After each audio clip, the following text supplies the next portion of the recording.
Ok, muy bien, pues hoy entonces vamos a hablar vamos a comenzar lo que se llama la doctrina del hombre, o lo que se llama la antropología teológica, la doctrina del hombre. Vamos a empezar con la creación del hombre, vamos a enfocarnos en algunas cosas específicamente que tienen que ver con la creación del hombre. Ya habíamos hablado anteriormente acerca de la creación en general, pero queremos aplicarlo a la creación básicamente del hombre, especialmente en cuanto a la teoría de la evolución. Hay un grupo de evolucionistas que se llaman evolucionistas teístas, y entonces mayormente ellos interpretan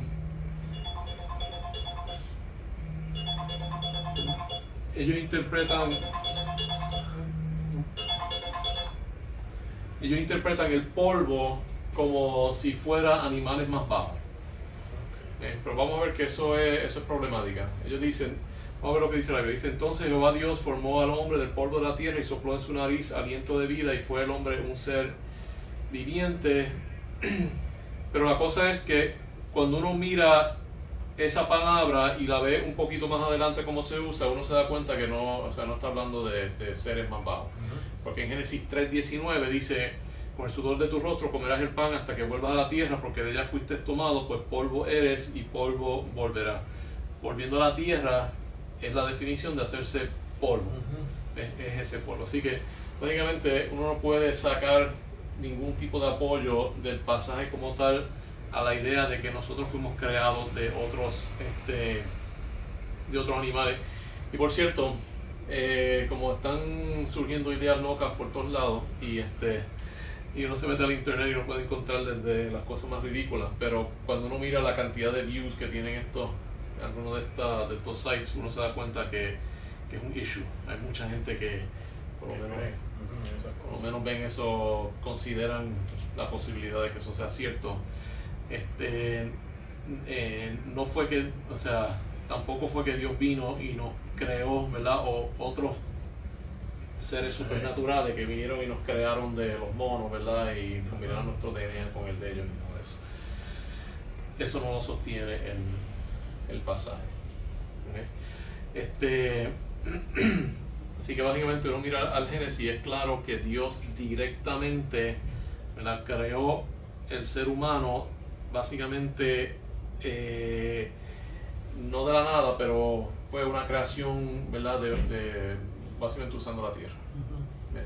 No salió de otros seres vivos. Entonces otro problema,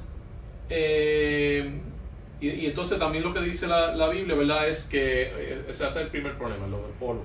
El segundo problema es que dice que Dios sopló aliento de vida al hombre y se convirtió en un ser viviente. Lo que Dios creó inicialmente del polvo era algo que no era un ser viviente, y entonces Dios le dio aliento, ¿verdad? Y eso habíamos visto que habían varias cosas que Dios creó de la nada, y esa parte del hombre, ¿verdad?, del ser humano o de Adán, fue algo que él creó de la nada. ¿Ves? Pero que ahí fue donde entonces el ser viviente cogió vida como tal. Ese polvo cogió vida. ¿Ves? O sea que no puede ser de otro ser más inferior. Y tercero, el otro problema es que es la creación de Eva, de la primera mujer, ¿verdad? Ella fue creada en una forma, ambos fueron creados en formas que nadie más ha sido creado de esa forma. Adán fue creado del polvo, Eva fue creada de Adán. Las mujeres no son creadas de los varones, son creadas de otras mujeres. Dice entonces en Génesis 2, 21 23: entonces Jehová Dios hizo caer sueño profundo sobre Adán, y mientras éste dormía tomó una de sus costillas y cerró la carne en su lugar, y de la costilla que Jehová Dios tomó del hombre hizo una mujer y trajo al hombre. Dijo entonces Adán: esto es ahora hueso de mis huesos y carne de mi carne. Esta será llamada varona, porque del varón fue tomado. Así que eso es en cuanto a eso. Y por cierto, no oramos, rapidito. Padre Celestial, te pido que continúes estando con nosotros. Damos gracias por la discusión buena, testimonio que hemos compartido. Pido que estés con los estudiantes que están de viaje y te pido que estés con el resto de la clase, que tú tomes control y que sea de provecho para ambos. Nosotros pedimos amén. Así que eso en cuanto a la creación del hombre. El texto habla mucho más acerca de eso, pero mucho de eso ya lo habíamos hablado.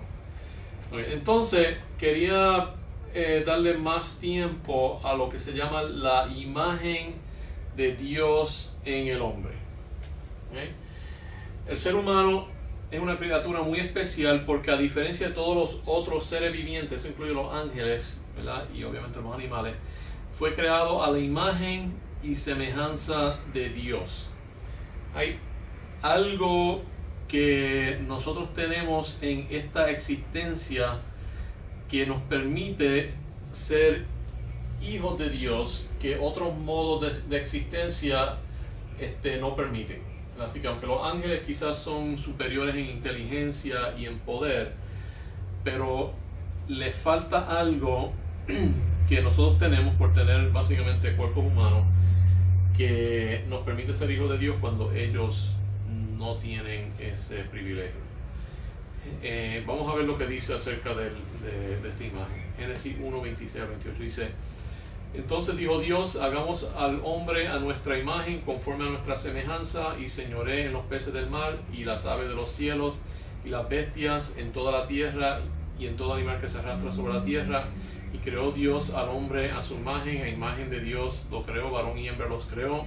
Y los bendijo Dios y les dijo: fructificad y multiplicaos, llenad la tierra y sojuzgadla, y señoread en los peces del mar, en las aves de los cielos, y en todas las bestias que se mueven sobre la tierra. Y hay mucho que podemos sacar de eso y lo vamos a mirar un poquito más, porque la imagen de Dios se asocia con algunas cosas y hay implicaciones a esa imagen de Dios que vamos a ver un poquito más. Y entonces vemos que Dios creó, ¿verdad?, a Adán y después a Eva a imagen de Dios, pero entonces Adán tuvo hijos en su semejanza y conforme a su imagen, ¿verdad? Y eso nos indica que esa imagen, ¿verdad?, entonces se pasó, porque si Adán tenía la imagen de Dios, entonces Adán tuvo un hijo, ¿verdad?, Set, del cual salimos todos nosotros, que es conforme a su imagen. Dice Génesis 5, 1, 3, dice: Este es el libro de las generaciones de Adán. El día en que creó Dios al hombre, a semejanza de Dios lo hizo, varón y hembra los creó, y los bendijo y llamó el nombre de ellos Adán el día que fueron creados. Entonces es interesante porque parece que eso termina y ahora empieza el capítulo en sí, nuevo, porque esta parece que es lo que acabamos de leer es como la firma del documento que va anterior. El documento que va anterior es las generaciones de Adán, es como decir ¿cómo se llama eso? El diary, el diario o eso tiene otro nombre, básicamente lo que escribe la gente acerca de su vida. Biografía. Autobiografía. Lo que van escribiendo como anotaciones, como un diary, pero yo creo que hay otro, es como otro nombre, pero anyway, pero que básicamente eso es lo que escribió Adán acerca de su vida. Ahora lo que viene, yo creo que al final tiene el nombre de otra persona, puede ser que sea Noé, esto de la generación de Noé o algo así, y cada una de esas personas fueron escribiendo distintas partes del libro de Génesis. Entonces Moisés los compiló, pero si es así, esta segunda parte comienza diciendo: y vivió Adán 130 años y engendró un hijo a su semejanza, conforme a su imagen, y llamó su nombre Set. Así que después dice que él murió, así que obviamente Adán no escribió esa parte. Entonces vemos que después del diluvio, Dios da el hecho de que está la imagen de Dios en el hombre como justificación para la pena capital. Así que Génesis 9, 6 al 7 dice: el que derramare sangre de hombre, por el hombre su sangre será derramada, porque a imagen de Dios es hecho el hombre. Mas vosotros fructificad y multiplicad, procread abundantemente en la tierra y multiplicaos en ella. Así que aquí vemos que, ¿verdad? Porque alguna gente dice que la imagen de Dios se perdió. Pero aquí vemos que la imagen de Dios, por lo menos algún aspecto importante de esa imagen, continúa. Entonces cuando vamos al Nuevo Testamento, Santiago también habla acerca de la imagen de Dios. Dice Santiago 3, 9 al 10, dice, hablando de la lengua, con ella bendecimos al Dios y Padre, y con ella maldecimos a los hombres que están hechos a la semejanza de Dios.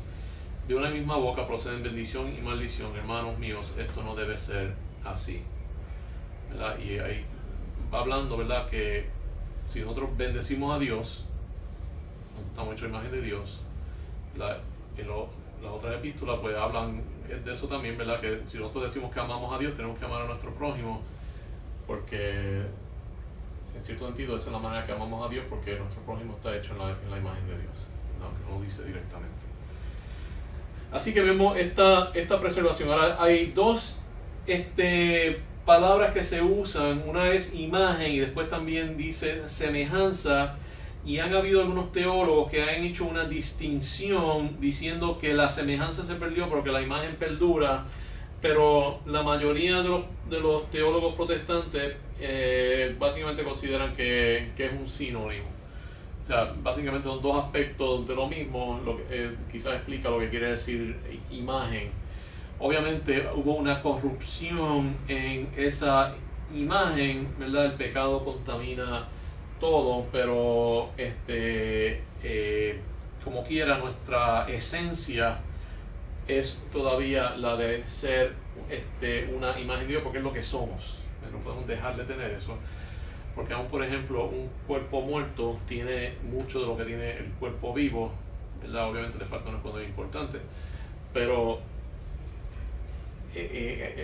no se ha perdido todo, ¿verdad? Uno, para entender el cuerpo de una persona viva, estudiamos en anatomía, estudiamos cuerpo muerto. Pero de la misma forma, ¿verdad? Aunque espiritualmente estamos muertos, pero como quiera, esa imagen está ahí, ¿verdad? Y obviamente cuando somos salvos, pues se revive, ¿verdad? Y la imagen entonces toma el poder y se empieza a asemejar, como siendo conformados, ¿verdad? Por cierto, el versículo que sigue dice, porque a los que antes conoció también predestinó para que fuesen hechos conformes a la imagen de su Hijo, para que Él sea el primogénito entre muchos hermanos. O sea que entonces el propósito en la vida cristiana es que ahora esa imagen, ¿verdad?, vaya siendo todo lo que debe ser, y obviamente el ejemplo de eso es Jesucristo, que tenía la imagen intacta, ¿verdad? Y a medida que nos aproximamos a ese ejemplo, pues esa imagen ¿verdad?, llega a su potencial pleno.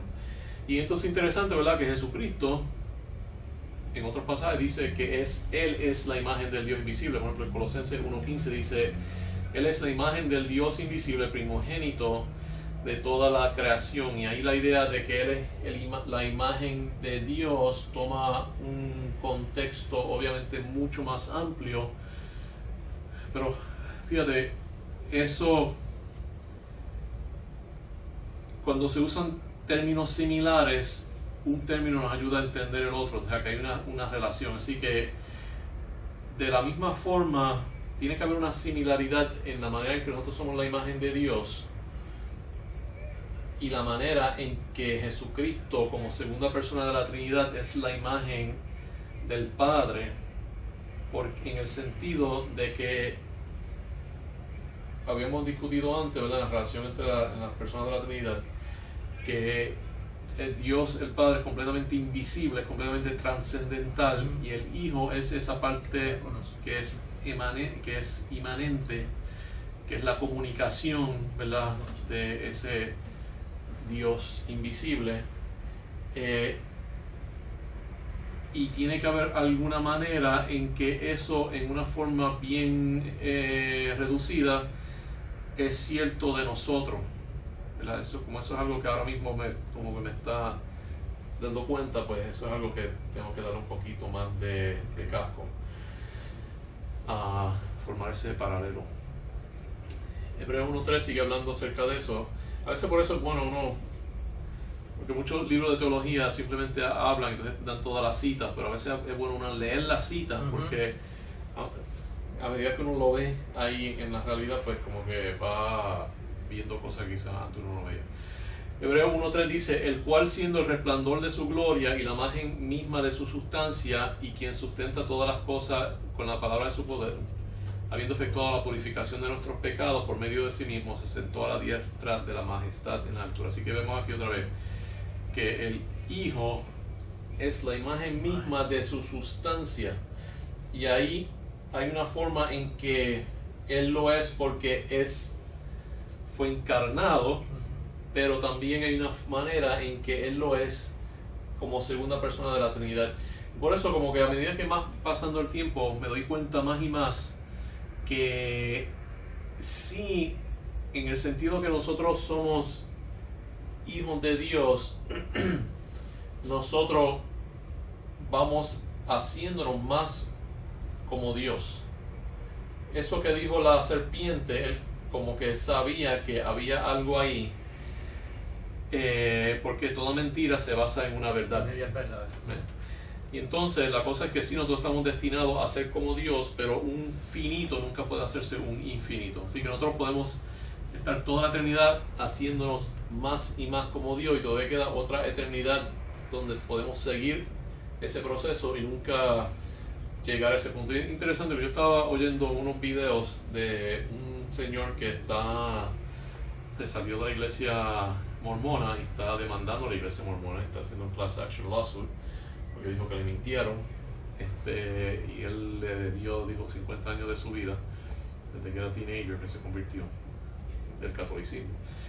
Y entonces una de las cosas que él estaba hablando traía, porque uno ve un proceso donde que está en contra de la iglesia, pero como él experimentó y lo vivió, pues él habla de su experiencia. A medida que va haciendo videos más, pues uno ve que se va poniendo más y más ortodoxo, pero hay un punto donde él como que todavía tenía un sentido positivo, es bien reciente, me parece que esto pasó, hacia cierta doctrina. Y una de las cosas que una vez él mencionó en un video es que la idea de que los mormones dicen que algún día nosotros seremos Dios, porque los mormones piensan que Dios pasó por un proceso como el de nosotros, naciendo como unos seres humanos en algún planeta. Entonces, al morir, pues entonces él vino a ser Dios de su propia sección del universo. Eso como que no está muy claro.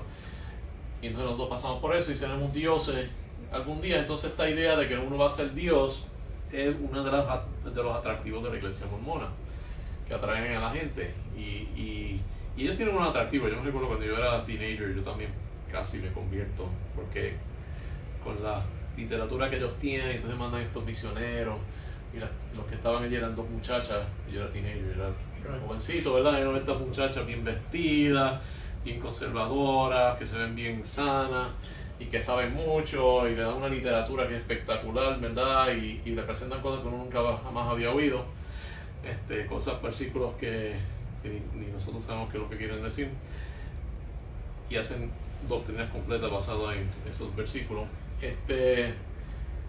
Pues uno ve que hay cierto atractivo en eso,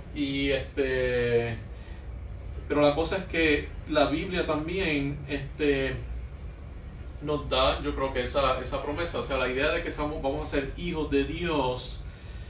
A veces no nos damos cuenta el impacto, o lo que llaman en inglés el import, o sea, la magnitud de lo que eso significa. O sea, que de verdad vamos a ser hijos de Dios, ¿verdad? Mi hijo, cuando era chiquito, pues era, ¿verdad? Yo era muy superior a él, pero a medida que se va creciendo va acercándose mucho más a mí, ¿verdad? Y algún día pasará ¿verdad? Estará en su pico de su vida, yo estaré en la parte, ¿verdad? Exacto, en el ocaso de mi vida, pero que nosotros, ¿verdad? Y él será igual de lo que yo soy ahora. Nosotros nunca llegamos, ¿verdad?, a ese punto, pero sí tenemos la expectativa de que por toda la eternidad podemos estar creciendo, y esa imagen de Dios va creciendo y se va haciendo mayor y mayor, ¿verdad? Y para todos los efectos vamos a ser mucho más de lo que los dioses estos que tienen los mormones, porque tenemos una eternidad para crecer. Ahora alguna pregunta o comentario que... La pregunta ahora es, ¿qué es la imagen de Dios? ¿Ya? Y la Biblia no define exactamente en qué consiste la imagen de Dios, pero ¿verdad? Cuando la Biblia dice algo, pues sabemos que hay maneras, ¿verdad?, de llegar a un entendimiento de eso, y podemos buscar ¿verdad?, en otras áreas, ¿verdad?, porque a veces la Biblia introduce un tema que entonces podemos buscar en otro sitio para contestarla. Y ha habido un montón de, ¿verdad?, como la Biblia nos habla, pues ha habido un montón de especulaciones y de ideas de qué es lo que eso significa, desde cosas tan triviales como que, ¿verdad?, caminamos rectos en dos piernas, ¿verdad?, que en cierto sentido quizás es pequeñamente, ¿verdad?, simboliza algunas cosas que tenemos. El hecho de que estamos rectos quiere decir que podemos usar nuestras manos. Debemos usar nuestras manos porque tenemos una mente, ¿verdad? Quizás eso es, pero que eso es una manifestación bien trivial de lo que significa ser la imagen de Dios, aunque sí quizás está asociado a eso. Ahora, lo que sí podemos quizás ver es tratar de entenderlo por contraste. Por ejemplo, una cosa que nos damos cuenta es que este énfasis de que nosotros como seres humanos hemos sido creados en esa imagen. Ningún otro miembro de la creación de Dios, ni los ángeles ni los animales, se dice que hayan sido creados en la imagen y semejanza de Dios.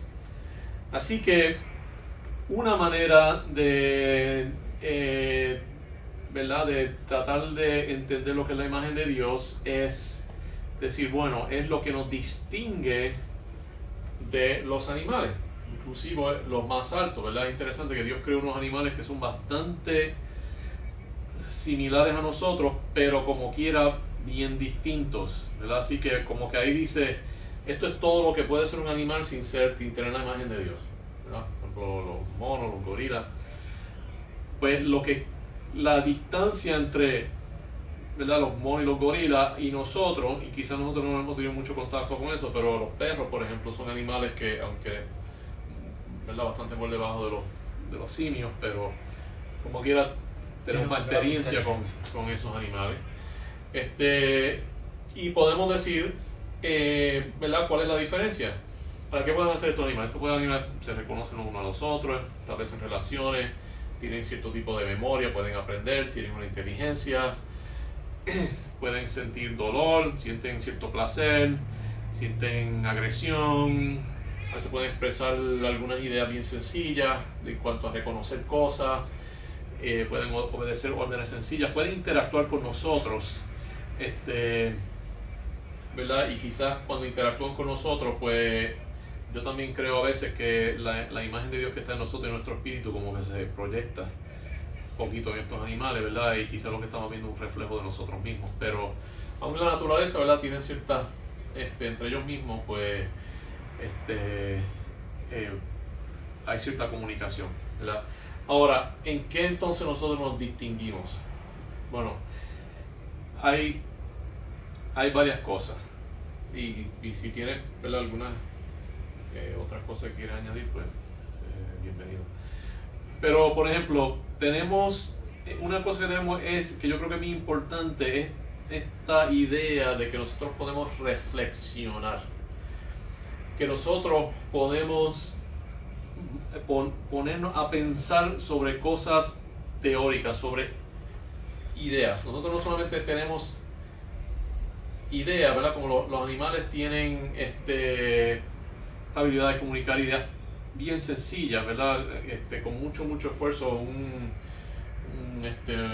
chimpancé puede quizá aprender un vocabulario como de 100 maneras de 100 símbolos para representar cosas en su ambiente, ¿verdad? Usando sign language, cosas así.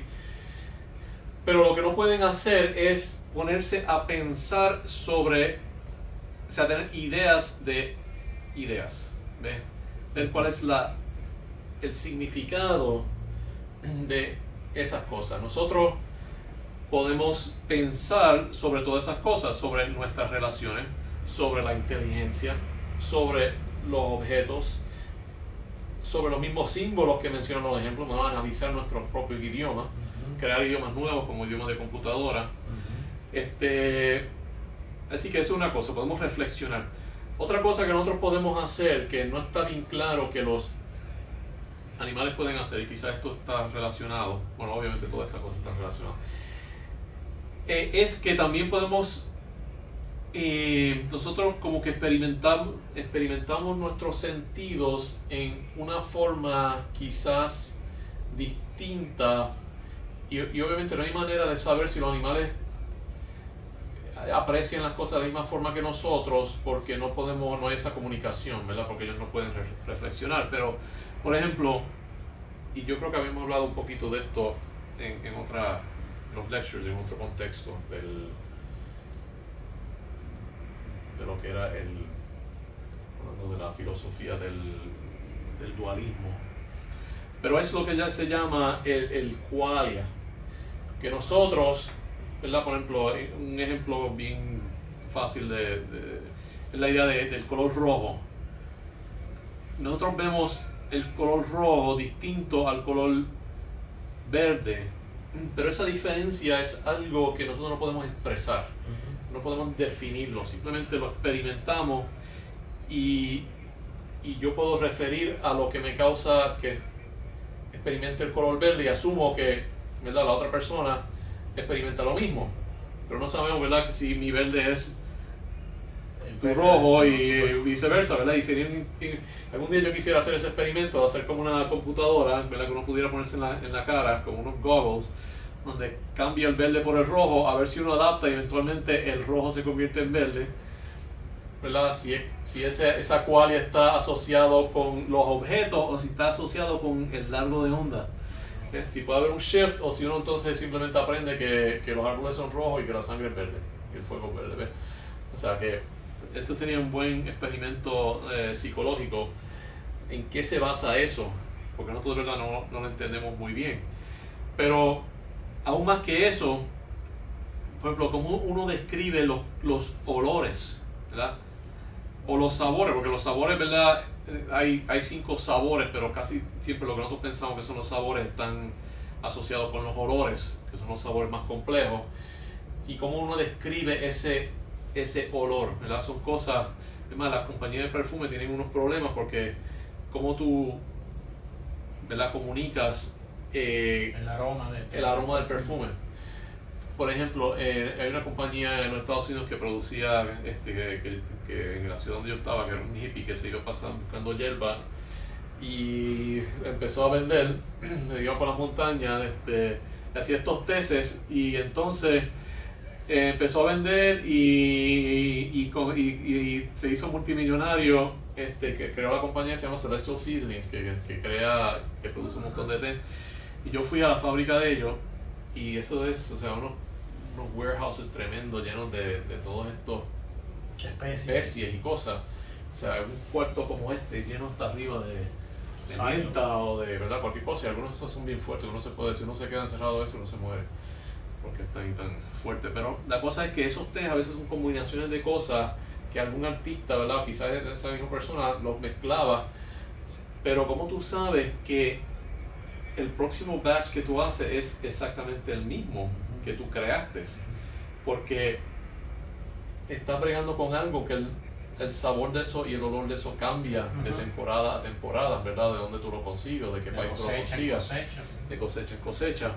Sí, cómo tú mantienes esa consistencia y cómo tú entrenas a alguien, ¿verdad?, que tienes que tener varias personas a poder mantener esa consistencia. Cómo tú le dices, no, eso le falta un poquito de... pero cómo tú describes ese poquito de algo que le falta, ¿ves? Porque es un qualia y a veces es bien difícil. Pero aún, eso lo digo para uno como que entender lo que es ese qualia, pero en una área más, ¿verdad?, quizás de más impactante también, es que el qualia también uno lo siente en cosas como el dolor. y en la alegría, ¿verdad? Cuando uno experimenta dolor, todos sabemos lo que es, pero a veces no podemos pensar qué en sí es eso que uno siente como dolor, ¿verdad? Porque ¿cómo yo podía programar eso en una computadora?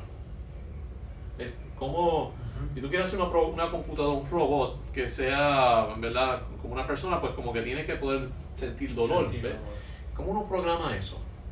Que no sea algo más que el ejemplo, no sé si lo he dado aquí, de verdad, de la primera vez que yo vi una máquina expresar lo que parecía dolor fue una vez cuando estaba jugando, creo que yo siempre doy el mismo ejemplo, yo creo que fue en la iglesia que yo lo di, que estábamos en la base, en la bolera donde tenían antes pinball machines. Ajá, y entonces mi primo le metió un cantazo y empezó a sonar la sirena, que era eso tiene como sensores de movimiento, un sensor de estabilidad, porque si está en un ángulo, tilt, se llama tilt, ¿ves? Y si había un tilt, quiere decir que alguien estaba tratando de forzar la bola, levantando la cosa, pues empezaba a sonar una sirena.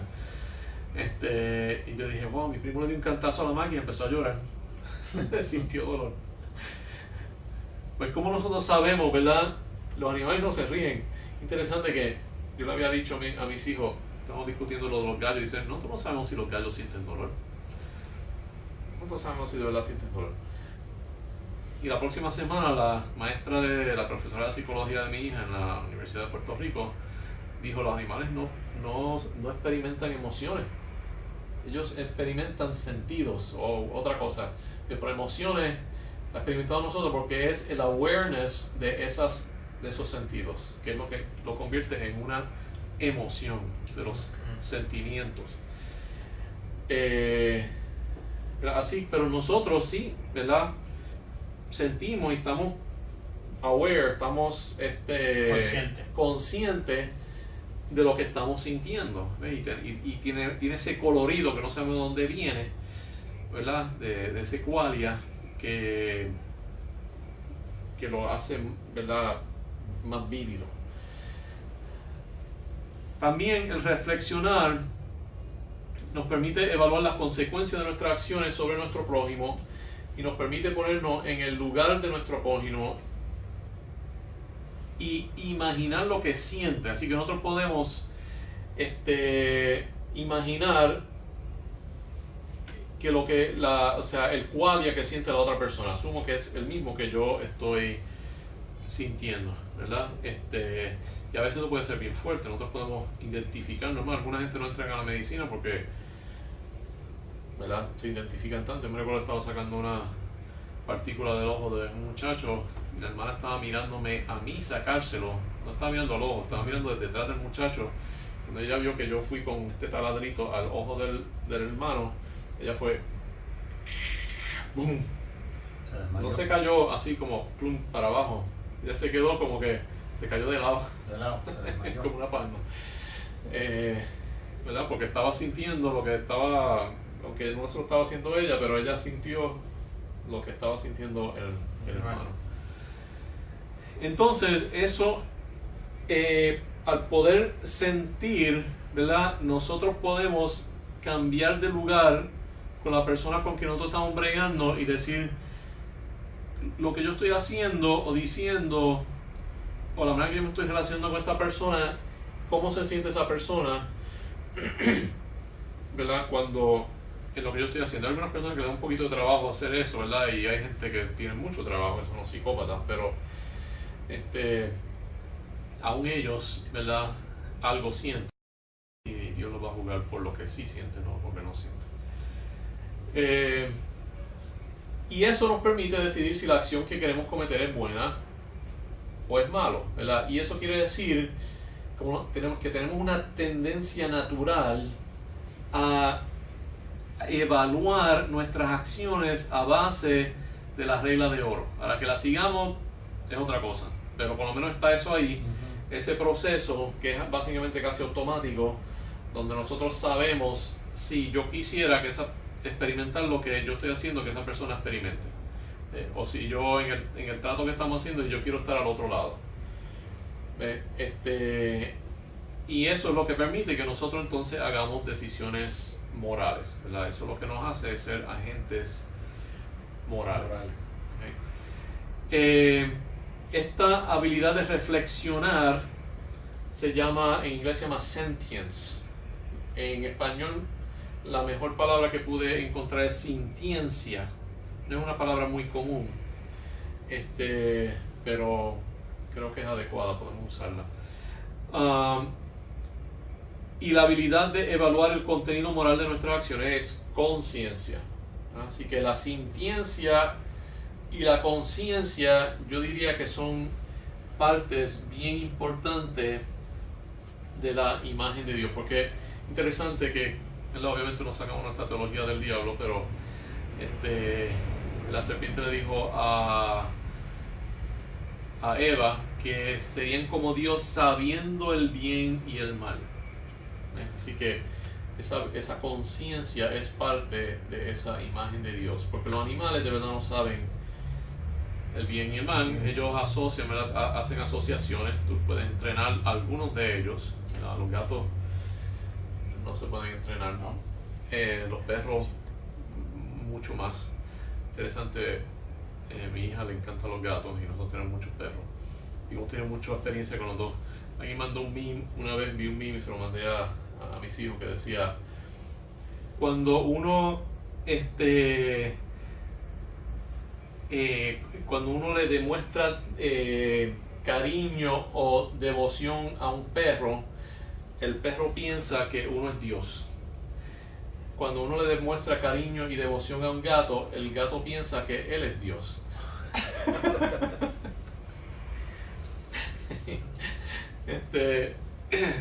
Así que y ahora perdí el punto que quería hacer. Ciencia versus conciencia. Ajá, que Ambas partes de la imagen de Dios. Yo no sé dónde estamos hablando de los perros y de los de eso, pero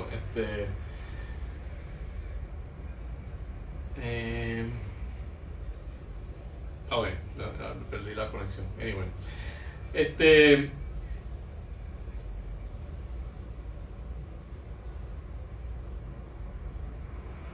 Ok, entonces, así que tenemos, ¿verdad?, esa diferencia con los animales, ¿verdad?, que tenemos esa sintiencia y tenemos esa conciencia.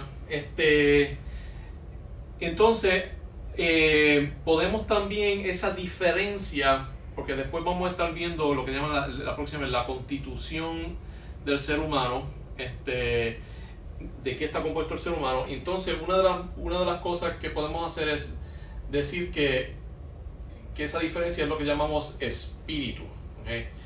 Y podemos teorizar también, porque otra cosa que nosotros vemos es que parece que esto es algo que tenemos en común con los ángeles, ¿okay? Así que las facultades mentales que compartimos con los ángeles se llama espíritu, y las que compartimos con los animales, porque vimos que compartimos algunas facultades mentales con los animales, podemos llamarle alma. ¿Okay? Así que el animal, a diferencia de las plantas, tiene alma. Las plantas, a diferencia de los minerales, tienen vida. Todos tenemos vida. A los animales entonces se le añade el alma. A los seres humanos se le añade el espíritu. Los ángeles son espíritu puro, sin cuerpo, sin la parte animal. Es interesante especular si tienen alma.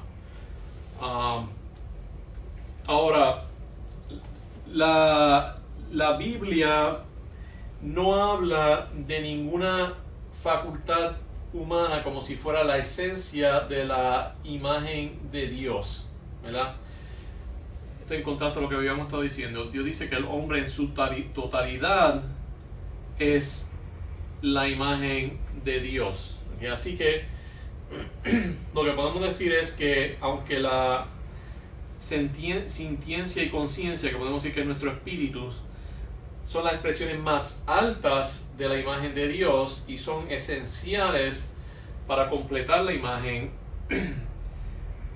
también la imagen de Dios depende de muchas otras facultades que igualmente componen esta imagen. ¿Okay? Así que lo que podemos también decir de eso es que en cierto sentido los animales están hechos en cierto sentido a nuestra imagen. Porque lo interesante es que la evolución se basa en la idea de que hay una conexión entre el ser humano y todas las otras formas de vida.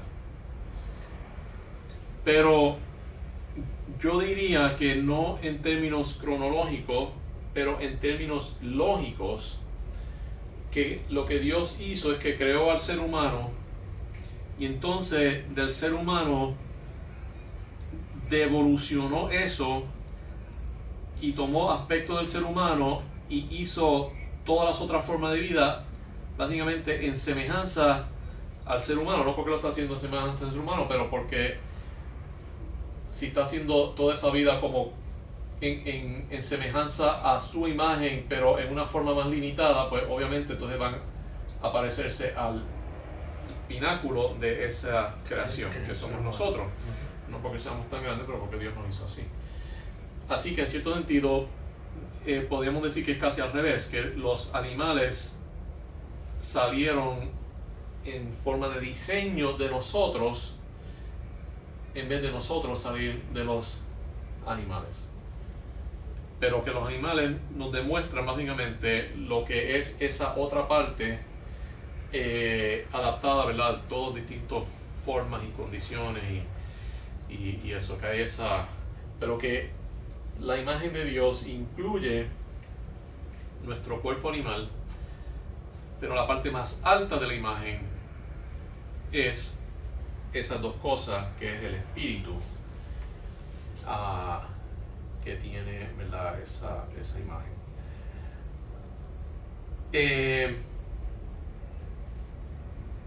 Ahora, así que vemos que todo nuestro ser, como es la imagen de Dios, representa los atributos de Dios en una forma limitada. O sea, ¿qué quiere decir? Que nosotros somos la imagen de Dios. Bueno, que Dios, ¿verdad? Cuando nosotros nos miramos a nosotros, todo lo que hay en nosotros, ¿verdad? En alguna forma representa algo, ¿verdad? O la mayoría, ¿verdad? Algo de Dios, ¿verdad? O que básicamente la gran mayoría de lo que Dios es se encuentra en una forma limitada o simbólico dentro de nosotros. Por eso es que nosotros podemos entender a Dios, podemos, ¿verdad? Tener conocimiento de Dios. Los musulmanes dicen que Dios, hemos hablado de esto antes, Dios es tan y tan distinto que nosotros no podemos entender a Dios. No hay una teología islámica, porque básicamente Dios, si pudiera haber una teología, seríamos como Dios y es una blasfemia. Pero la Biblia no dice eso. Nosotros somos como Dios, somos su imagen. Eso nos da suficiente similaridad que nosotros podemos entonces tener una relación con Dios y podemos entender. Para tener una relación hay que entender. Así que el Islam no presenta una relación con Dios, simplemente hay una obediencia, ¿verdad? Nosotros lo servimos. La oración no es para tener una relación, es para darle algo a Dios que Él quiere. ¿Ves? Es como, pero ¿verdad? Cuando tú dices la primera clase lo habíamos presentado, para que pueda haber comunicación, por ejemplo, entre una antena de radio y un receptor radio, ¿verdad? Radio viejo, una antena, pues esto tiene que tener algo similar a esto, donde aquí hay una frecuencia que es similar, ¿verdad? Y tiene que haber un medio, y tiene que haber en ese medio un mensaje, comunicación, ¿verdad? Así que tenemos a Dios que quiere comunicarse con nosotros. Aquí hay algo que sintoniza, que es la imagen, ¿verdad? Que es el circuito que responde a algo aquí, a este circuito aquí, que es mucho más grande. Entonces la creación son las ondas electromagnéticas, y entonces encima de eso, usando eso como un carrier. Sí, como Entonces está, ¿verdad?, el mensaje, la comunicación, que es la comunicación. ¿Ves? Pero para que pueda haber eso, tiene que haber la imagen de Dios, y eso es lo que el Islam no tiene. Por eso nosotros podemos ser hijos de Dios. Los musulmanes dicen que Dios no puede tener hijos, y eso quiere decir que no podemos ser salvos, no podemos nacer de nuevo, nosotros no somos hijos de Dios, y Jesucristo tampoco es hijo de Dios. Eso niega toda la esencia de la doctrina cristiana, y aún la del Antiguo Testamento, que empieza con el primer capítulo con la imagen de Dios. Ahora, de la misma forma, una buena manera de uno dialogar con personas que sean ateas o agnósticas o deístas o de otras religiones, gente que no cree en la Biblia, es postular la idea de que si uno toma el ser humano, lo pone en una forma perfecta y lo amplifica al infinito, que eso es la idea de Dios. ¿Ves? O sea que de la misma forma uno entonces puede poner, ¿verdad? Habíamos, creo que hablado, y todos tenemos esa experiencia, porque nosotros empezamos, ¿verdad?, como niños, como bebés bien pequeños. Vemos a nuestros padres, ¿verdad?, que son mucho más grandes, no solamente en el sentido físico, pero ¿verdad?, en los sentidos de toda la forma de desarrollo. Si uno coge eso y lo proyecta al infinito, pues entonces uno tiene el Padre que está en los cielos, que básicamente toma la diferencia entre yo y mi Padre, lo extrapolo hacia el infinito, cojo toda la parte positiva de eso, y ahí tenemos a Dios. O si uno se mira a uno como uno quisiera ser, y como yo sería si fuera infinito, y eso es lo que es Dios, y entonces uno puede por lo menos usar eso como una definición, ¿verdad? Porque como uno puede decir, si alguien no cree en algo, ¿qué base tú usas? Pues no usamos nosotros mismos. Perfecto e infinito, ¿qué sería ese ser? ¿Ves? Entonces vamos a definir eso como el concepto de Dios.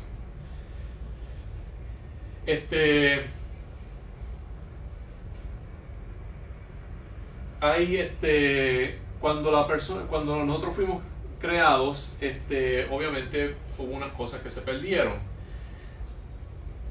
en nuestra imagen, pero esto es lo que ahora se va restaurando, ¿verdad?, a medida que somos salvos y vamos siendo conformados a la imagen de Dios. Estas son las perfecciones morales, ¿verdad?, que están asociadas con santidad y rectitud. ¿Sí? Este aspecto de la imagen de Dios se le ha dado el nombre de justicia original. Ahora algunos grupos, los luteranos, afirman que la imagen de Dios consiste solo en esta justicia original, y que eso se ha perdido completamente. Y para ellos la imagen de Dios no es lo que nos distingue a nosotros los animales, sino que lo que nos distingue a nosotros de los ángeles buenos. Pero eso entonces, hay unas implicaciones de eso que lleva a un punto de vista existencialista en varias doctrinas. Ya que ellos tienen otra manera de ver estas cosas. En cuanto al estado original del hombre, en cuanto a esa imagen, hay algunos puntos de vista distintos, y esto lo encontré interesante porque yo como que tiendo a estar más de acuerdo con el punto de vista arminiano en esto, en vez del reformado, que me sorprende. Los reformados piensan que el hombre estaba en un estado de santidad y rectitud positiva, aunque no había alcanzado su mayor desarrollo. Los arminianos creen que el hombre estaba en un estado neutral de inocencia, o sea que no era que estaba en un cero, que no era ni positivo ni negativo. Ahora nosotros estamos en negativo, y eso también crea un desacuerdo en cuanto a la mortalidad física del hombre. Los reformados creen que el hombre era inmortal por naturaleza y perdió la inmortalidad, mientras que los arminianos creen que éramos mortal por naturaleza, pero que teníamos acceso a una inmortalidad condicional en el árbol de vida, cual perdió acceso en la caída. Y me parece, y esto no estoy seguro, pero también como que hay un poquito de debate en cuanto a la inmortalidad eterna, porque habla de que tenemos que comer del árbol de la vida. ¿Y qué pasa si no lo comemos? Pero acuérdate que en cierto sentido eso es teórico, porque estoy seguro que nadie va a no comer del árbol de la vida cuando se supone que comemos del árbol de la vida. Y a veces eso lleva a la pregunta de que si algo no pasa o nunca pasa, podemos decir que nunca puede pasar. O sea, ¿qué diferencia hay entre que algo nunca pase porque puede pasar pero nunca pasa, o que nunca pasa porque no puede pasar? Eso es una... En cuanto a definición es distinto, pero en cuanto a la conclusión es la misma. No hay, como que es una esa pregunta de que no es ¿cómo se llama eso? Un statement que no es deniable, no es Que no puede ser negado. no puede ser negado, y por lo tanto pues no, de verdad no hace ninguna diferencia.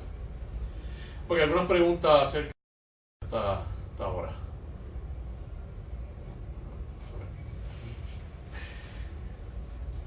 Vamos a ver algunas consecuencias. Comenzamos por ahí. Bueno, no. Consecuencias de la imagen de Dios. Algunas consecuencias directas y otras indirectas. Dios no puso su imagen dentro de nosotros en forma de una decoración. Se supone que hagamos algo con ella. Esta imagen permite que imitemos a Dios. Y es interesante que cuando habla de la imagen de Dios, también se asocia con unos mandatos. Dice que, vamos a leer esa rapidito otra vez. Dice: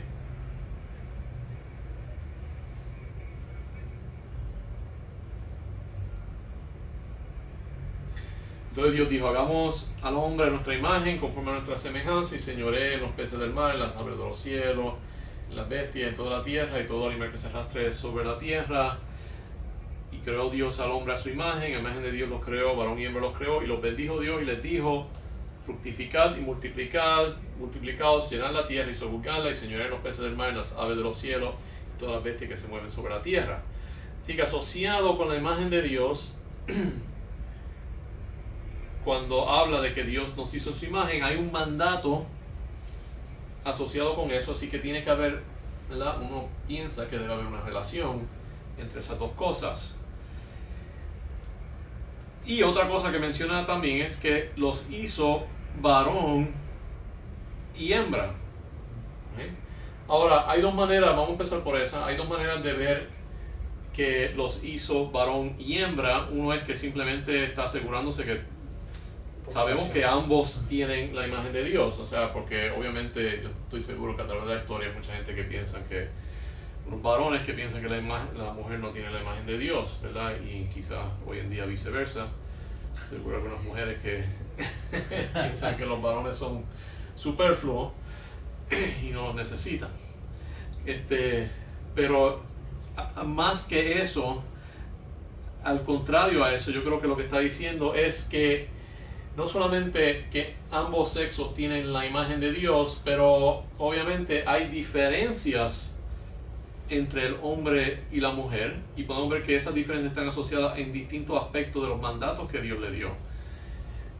Y eso quiere decir que, ¿verdad? Una conclusión que yo creo que es lógica que lleguemos es que la imagen de Dios está dividida y que nosotros no tenemos la imagen completa en ninguno de nosotros. Esa imagen se completa cuando uno, ¿verdad?, establece matrimonio, ¿verdad?, una relación íntima con otra persona del otro sexo que tiene la otra parte de la imagen. Así que para que uno experimente la imagen de Dios completa, tiene que haber esa unión entre las dos partes distintas de la imagen de Dios, y las diferencias no son solamente físicas, ¿verdad? Hay unas diferencias emocionales y una diferencia en la manera en que cada uno ve las cosas, ¿verdad? Y a veces eso puede ser una fuente de conflicto, pero que ambos se dan cuenta de que, ¿verdad? Como dos ojos que no ven las cosas exactamente lo mismo, pero eso le da profundidad, ¿verdad? Porque nosotros vemos, cada ojo ve en 2 dimensiones, pero las diferencias entonces las computamos para la tercera dimensión. Y para poder ver en estéreo, necesitamos que cada ojo vea algo distinto. Por eso cuando una persona pierde la visión en un ojo, cuando está manejando, pues uno hace así y no lleva las cosas que están a distancia, no difícil verla a esa distancia, que uno pierde algo, que va a manejar y eso se hace difícil. Y gente a veces hasta cuando están uno echar líquido en un vaso, pierde precisión. Exacto, empiezan a derramar cosas. Pues así mismo, ¿verdad? Si que uno quiere, ¿verdad?, entender, ¿verdad?, ver bien a Dios como en 3 dimensiones, pues tiene que ver por los 2 ojos, y para poder hacer eso uno tiene que tener esa relación. Interesante, ¿verdad?, en esto del feminismo y eso, algunas feministas, ¿verdad?, o por lo menos popularmente se piensa, ¿verdad?, que los varones tienen que aprender a tener contacto con su aspecto femenino, ¿verdad? Dicen, you have to get in touch with your feminine side. Y yo, ¿verdad?, nunca era muy partidario de eso, pero cuando me casé, pues ahí me di cuenta que esa era la forma de get in touch with my feminine side, ¿verdad? Era estando con mi esposa y experimentar su feminidad, ¿verdad? Y ella experimentando mi masculinidad. Así es como uno, ¿verdad? Ese es mi feminine side con quien yo voy a get in touch. ¿Ves? Pero la idea es que sí, nosotros, ¿verdad?, tenemos que experimentar eso, y cuando el varón, ¿verdad?, experimenta la personalidad y todos los aspectos de la mujer, y la mujer los aspectos de los hombres, ¿verdad?, obviamente pues nos sentimos mucho mejor. Ahora, una consecuencia indirecta de eso es que, ¿verdad?, para que pueda haber eso tiene que haber una relación, y de ahí podemos extrapolar y concluir que, ¿verdad?, parte de la imagen de Dios es que Dios nos creó para nosotros tener relaciones, ¿verdad?, comenzando con una relación con Dios, ¿verdad?, y también relaciones con otros seres humanos, primero con nuestros padres, con nuestros, ¿verdad?, hermanos y hermanas, pues con nuestras parejas, nuestros hijos y todos los otros seres humanos, ¿verdad? Y eso refleja, ¿verdad?, en los 2 mandatos de amar a Dios sobre todas las cosas y a nuestro prójimo como a nosotros mismos, ¿verdad? Así que pienso que el hecho de que esa imagen está compartida, podemos extrapolar todo eso. Dios quiere que tengamos esas relaciones con Él y con todos los que nos rodean. Ahora, otro aspecto, un segundo aspecto de lo que vemos en ese pasaje, es que había entonces también unos mandatos que Dios mandó. Y y esos mandatos se pueden dividir en 2 partes. Porque hay uno que tiene que ver con ejercer dominio sobre el resto de la creación, que es un aspecto de autoridad y administrativo.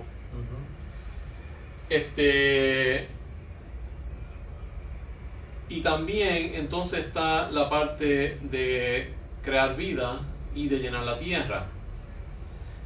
Y entonces lo que vemos es que, ¿verdad?, como que el varón está diseñado en una forma fundamentalmente como más dirigido hacia la parte de ejercer dominio, y la mujer obviamente está mucho más diseñada para la parte de procreación. Y aunque la tecnología quizás ha dado una herramienta para tratar de darle para atrás a eso, lo que vemos es que, ¿verdad?, porque ahora la mujer piensa que puede ejercer dominio, Pero hay un problema cuando ella empieza a hacer eso, que quizá lo pueda hacer también como el hombre, pero entonces el problema es que ahora no puede ser madre. Y entonces ahora ambos están ejerciendo dominio, pero nadie está procreando. Y lo que estamos viendo es que en las sociedades avanzadas, en el mundo desarrollado, que el birth rate, ¿verdad? ¿Cómo se llama eso en español? Tasa de natalidad. La tasa de natalidad está yéndose por el piso y la gente no está teniendo hijos. Y eso lo veo hasta en mis hijas, porque a veces yo miro en general, ¿verdad? La juventud, y como que encuentro, y es a nivel global, y como que los varones están perdidos. Y uno dice, bueno, pero y las mujeres son como que tienen más sentido, están estudiando, están trabajando y eso, pero entonces yo, después de un tiempo me puse a pensar, pero es que están perdidas también, porque están haciendo lo que debe hacer el varón, pero como mujer están perdidas. Ellas no saben lo que es ser mujer. Ellos han podido ser más hombre que los hombres, que el hombre no ha podido ser hombre, y la mujer ahora no puede ser mujer. Pero el problema es que la mujer no puede ser mejor hombre que un hombre que es verdaderamente hombre. Es mejor hombre porque han aplastado tanto a los hombres que el hombre ahora también se está haciendo más mujer. ¿Ves? Pero no creo que como cristianos tenemos que reconocer, ¿verdad? Esta división de la imagen de Dios y estas dos tareas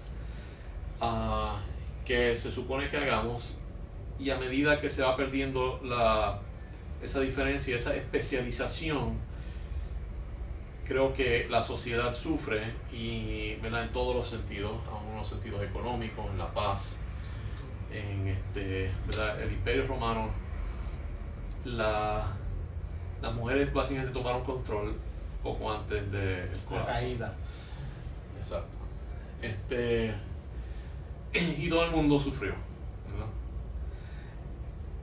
Así que, ¿verdad? No es algo machista pero es una realidad. Y otra cosa que dicen es que las mujeres no están felices, ni tampoco los hombres, porque ninguno está haciendo lo que de verdad quieren hacer, ¿verdad? Lo que de verdad están diseñados el rol al que están diseñados a hacer. Este mandato de ejercer dominio y de reproducirse, los teólogos reformados le han dado el nombre del mandato social, y entonces lo ven como un paralelo a otro mandato que es la Gran Comisión. Y entonces, según los que proponen este mandato social, para experimentar de lleno la imagen de Dios, es importante participar en estas actividades de procreación y ejercer dominio sobre la naturaleza. Al igual de entonces también participar en la Gran Comisión, ¿verdad? Y eso es parte de su teología de cómo está dividida la sociedad, ¿verdad? Una con el gobierno secular y la economía, y la otra con la iglesia, que se encarga de la segunda parte, que es la Gran Comisión.